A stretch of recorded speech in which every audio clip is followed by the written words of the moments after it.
Good morning, welcome to success power competition classes. अभी हम English में नाउन चैप्टर स्टार्ट किए थे, तो अभी हम ग्रामर को थोड़ा हॉल्ट देते हैं। कुछ मैं आपसे बातें करना चाहता हूँ, ध्यान दीजिएगा। देखिए, किसी भी कॉम्पिटिटिव एग्जाम में जिसमें इंग्लिश पूछता है, ऑन एन एवरेज 30 क्वेश्चंस आप मान लीजिए कि एक एग्जाम पूछ रहा है। कोई एग्जाम 20 क्वेश्चन भी पूछता है, कोई 50 भी पूछता है, अपने अपने पैरामीटर होंगे। तो देखिए, ऐसा नहीं कि ये पूरा ग्रामर का सेक्शन पूछते हैं, आपसे पूछ दें केवल कॉमन एरर बताइए 30 क्वेश्चन है, ऐसा नहीं होता। बहुत सारे सेक्शन होते हैं इसमें। जैसे आप देखिएगा, जैसे आप कॉम्प्रिहेंशन बोलते हैं,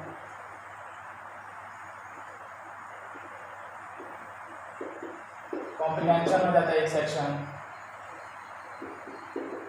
दूसरा आपसे पूछ देता है वॉइस के क्वेश्चंस होते हैं।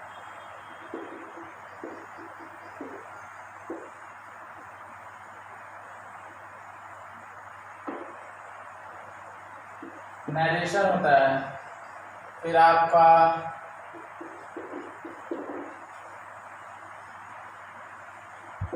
इडियम और फ्रेज होता है। फिर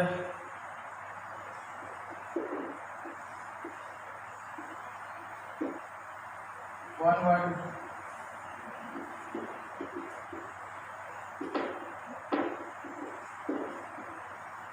फिर बहुत सारे एग्जाम्स, बहुत सारे मतलब कुछ ही एग्जाम्स हैं जो ये पूछते हैं।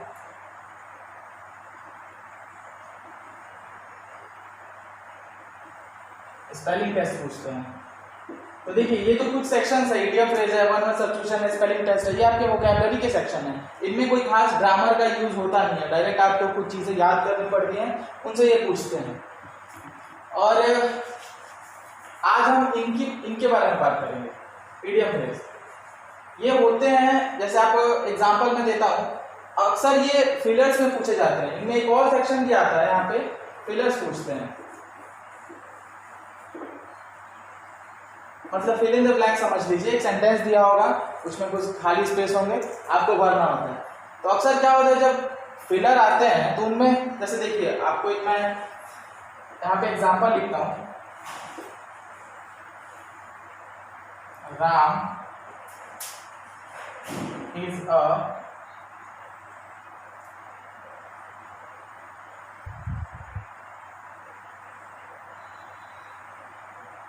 close स्पेस होगा person. Ram is a close blank और पर्सन। इसमें 4 एग्जाम ऑप्शन दिए होंगे। पहला ऑप्शन हो जाएगा close fisting, close fisted, close fist,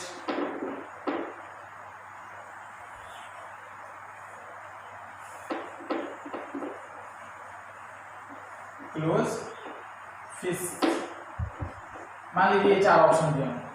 अब ये Ram is a close space दिया हुआ है पर्सन, और आप सोचेंगे यहाँ पे अब इनमें से कौन सा भरा जाएगा।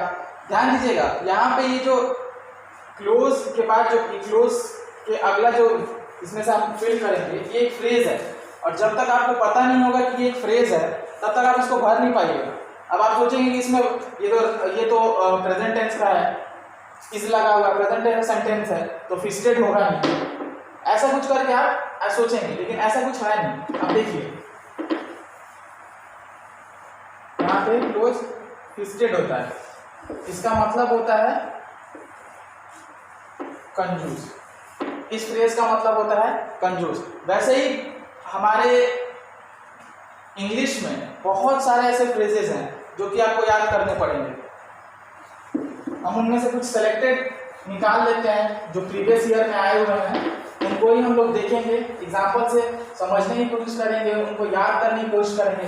देखिए, ऐसा कुछ है नहीं कि ट्रिक होता है फ्रेज याद करने का, आपको मैं ट्रिक बता दिया, आप बहुत सारे फ्रेज याद कर लिए, ऐसा कुछ होता नहीं है। हाँ, उनके एक याद करने का एक पैटर्न जरूर हम बना सकते हैं कि इस पैटर्न से याद करेंगे।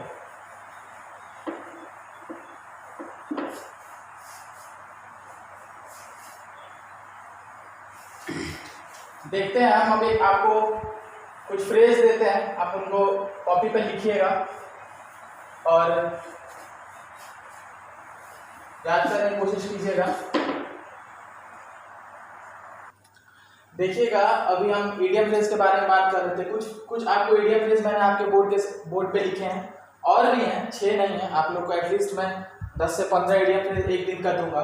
देखिए इडियम फ्रेज की खास बात ये होती है ना कि आप उसको ऐसे पहचान सकते हैं कि देखिए जो इडियम्स में जो वर्ड्स दिए होते हैं उनका मतलब एज इट इज यहाँ वाले मतलब से मैच नहीं करता। जैसे देखिए यहाँ पे बोन दिया हुआ है, बोन मतलब सब किसी को पता होगा हड्डी होगा, पिक मतलब होता है उठाना, वैसे थोड़ी एक हड्डी उठाना, ऐसा कुछ इसमें आपको इसका मीनिंग अलग निकलता है। जैसे कि एक विवाद जिसे निपटाना हो, उस इडियम का मतलब होता है ए बोन टू पिक। वैसे ही आप एक एग्जांपल देख सकते हैं कि 15 अगस्त 1947 is a red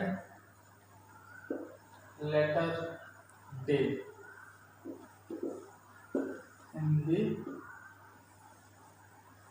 history of India।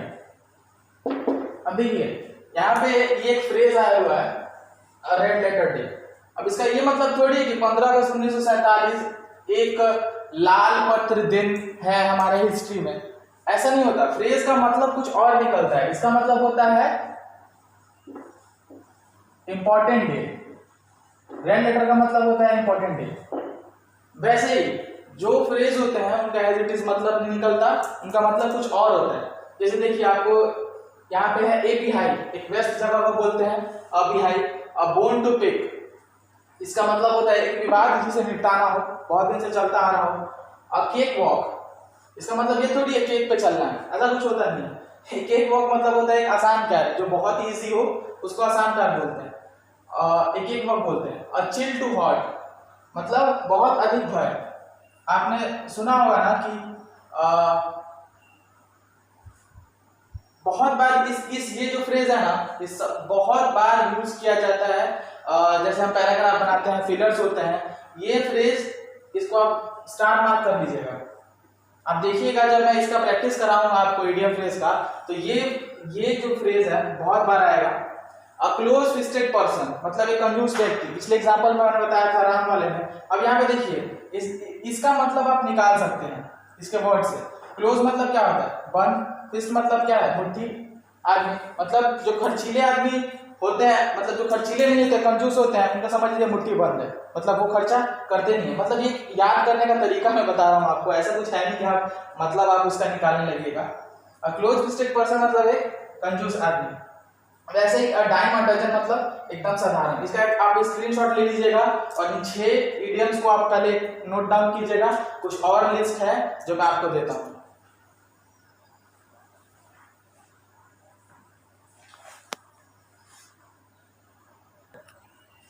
अभी हमने देखा था 6 तक इडियम्स हमने लिखे थे, एग्जांपल्स भी हमने देखा था रेड लेटर डे वाला। कुछ और यहाँ पे इडियम्स 15 तक मैंने लिखे हैं, इनको भी जरा देखिए। A flash in the pan. Pan मतलब आपको पता होगा एक बर्तन होता है छोटा सा जिसमें ऑमलेट वगैरह बनता है, उसको आप देखेंगे उसको पैन बोलते हैं। फ्लैश मतलब आपको ही पता ही होगा लाइट होती है जो बहुत थोड़ी देर के लिए होती है। तो आपको ऐसा नहीं कि इसमें इस पैन की बात हो रही है इस इडियम में। देखिएगा फ्लैश इन द पैन मतलब होता है अचानक परंतु क्षणिक सफलता। जो भी सक्सेस होती है वो थोड़े देर के लिए जो सक्सेस होती है उसके लिए हम लोग यूज करते हैं flash in the pan. A flying visit, इसका मतलब होता है थोड़ी देर की विजिट। वैसे ही गोल्डन मीन का मतलब होता है बीच का रास्ता। हरकुलियन टास्क, ये स्टार मार्क कर लीजिएगा, बहुत इंपॉर्टेंट है, बहुत बार एग्जाम में पूछता है। हरकुलियन टास्क मतलब होता है बहुत कठिन कार्य। अब इसको आप देखिए जोड़ के याद करना सीखिएगा। अभी पिछले बार जो 6 मैंने लिखवाए थे उसमें एक था अ केक वॉक, उसका मतलब था कि बहुत आसान कार्य। केक वॉक मतलब बहुत आसान कार्य है, और इसका मतलब हरकुलियन टास्क मतलब बहुत कठिन कार्य। तो दोनों आप एक एंटोसाइनों की तरह समझ के याद कर सकते हैं। याद करने का एक तरीका होता है कि आप जितने एक जैसे मिलते जुलते इडियम फ्रेज है उनको एक साथ याद करने की कोशिश कीजिएगा। आगे भी बहुत सारे इडियम फ्रेज आएंगे जिनको मैं बताऊंगा कि आप जोड़ के कनेक्ट करके याद कीजिएगा, ज्यादा देर तक दिमाग में आपके ठहरेगा। वैसे ये देखिएगा 9 days वंडर मतलब 4 दिन की चांदनी। यहाँ पे 9 है, इसका मतलब ये थोड़ी है यहाँ पे 9 हो जाएगा। 9 दूनी चांदनी, 4 दूनी चांदनी एक फ्रेज है। वैसे ही अ पैनल ऑफ वेव्स मतलब कभी समाप्त नहीं होने वाला, ये भी स्टार मार्क कर लीजिएगा, बहुत बार एग्जाम में पूछा है।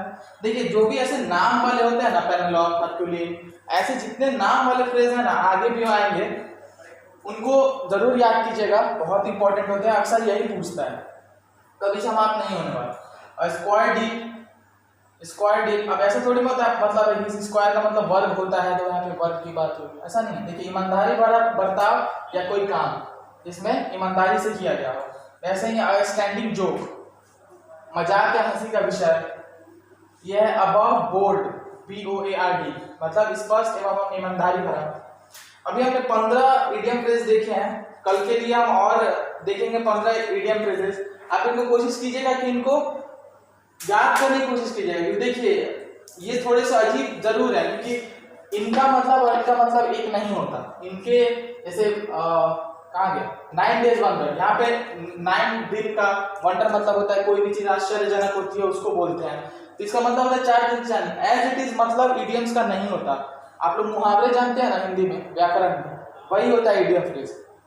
पर यहाँ पे हम लोग ग्रामर पढ़ रहे हैं तो उसके बारे में बात करेंगे, कल देखेंगे। और ये हम ग्रामर के साथ साथ इस सेक्शन में चलाएंगे, ये वोकैबुलरी सेक्शन होता है, इसी में हम लोग आज इडियम फ्रेज देखे हैं, कल थोड़े इडियम फ्रेज देखेंगे, कल थोड़े वन वर्ड सब्स्टिट्यूशन भी याद करने की कोशिश करेंगे, साथ साथ पूरे ग्रामर को और इन चीज को लेके चलेंगे। क्योंकि जब हम एक बार बीच स्टेज पे पहुंचेंगे, ग्रामर जब साथ साथ होगा, ये भी चल रहा होगा, तो हम लोग कुछ प्रैक्टिस सेट बनाने की कोशिश करेंगे। और देखिएगा जब ये सब साथ साथ लेके चलिएगा ना, तो जब हम लोग प्रैक्टिस सेट सॉल्व करेंगे उस वक्त देखिएगा इन सब चीजों की जरूरत पड़ेगी एक साथ। उसके लिए अब हमें ये सब चीजें एक साथ लेके चलनी पड़ेगी। ऐसा नहीं हो सकता कि ग्रामर को लेके चले, ग्रामर को लेके चलेंगे तो पता है ये सब जो वोकैबुलरी सेक्शन वाले क्वेश्चंस है ना, ये छूटने लगते हैं, ये लैग होने लगेंगे। और मैं चाहता हूं कि आपको सब कुछ ये सब साथ साथ चले, कि जब हम प्रैक्टिस सेट बनाएं तो आपको लगे कि हाँ जो पढ़ा है वो काम आ रहा है। कल देखते हैं आगे 15 से ज्यादा हो सकता है। कल नाउन का, एब्स्ट्रैक्ट नाउन, अभी मटेरियल के 1-2 रूल बाकी है, मटेरियल नाउन के 1-2 रूल करके एब्स्ट्रैक्ट नाउन के बारे में कल पढ़ेंगे। तब तक के लिए आप इसे स्क्रीनशॉट मारिए, नोट कीजिए। मिलते हैं कल, थैंक यू।